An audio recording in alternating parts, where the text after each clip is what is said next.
Cornflour, மைதா, கோதுமை மாவு, அதே போல் ஜோவர் மாவு இது எதுவுமே சேர்க்காம கேரட் புட்டிங்கை ரொம்ப சுவையாக வீட்டிலையே பண்ணலாம்.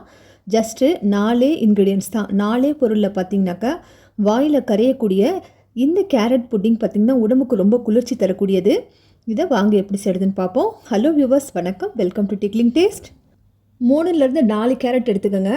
இதை நல்லா தோல் சீவிட்டு கழுவிட்டு சின்ன சின்ன பீஸாக கட் பண்ணிக்கணும்.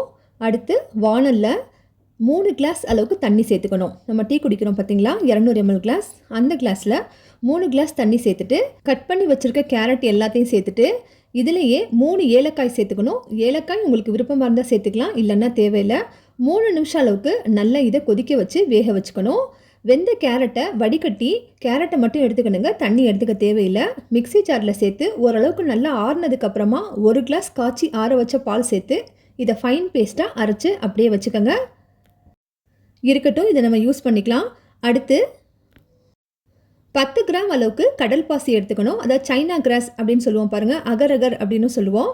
அதை சின்ன சின்ன பீஸாக இது போல் கட் பண்ணிவிட்டு கொஞ்சமாக தண்ணி ஊற்றி ஊற வச்சுக்கணும். நமக்கு விருப்பம் வந்தால் ஊற வச்சுக்கலாம், இல்லைனா அப்படியும் இதை வேக வச்சுக்கலாம்.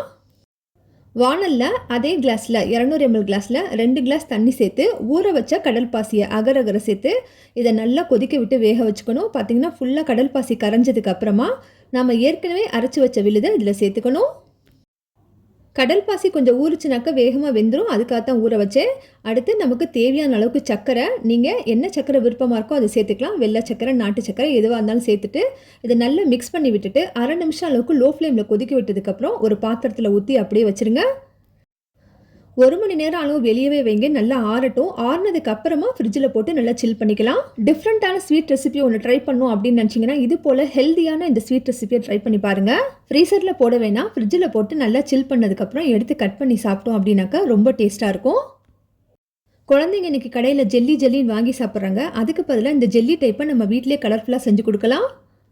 வீட்டில் இருக்கக்கூடிய பொருளையே ரொம்ப சுலபமாக செய்யக்கூடிய ஸ்வீட் ரெசிபி தான் இது. அவசியம் இந்த கேரட் புட்டிங் ஸ்வீட் ரெசிபியை செய்து பாருங்கள்.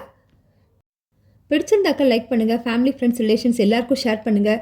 இது போல் ரெசிபீஸ்க்கும் இன்னும் கிச்சன் டிப்ஸ்க்கும் நம்ம டிக்லிங் டேஸ்ட் சேனலை அவசியம் சப்ஸ்கிரைப் பண்ணிக்கோங்க. தேங்க்யூ ஃபார் வாட்சிங்.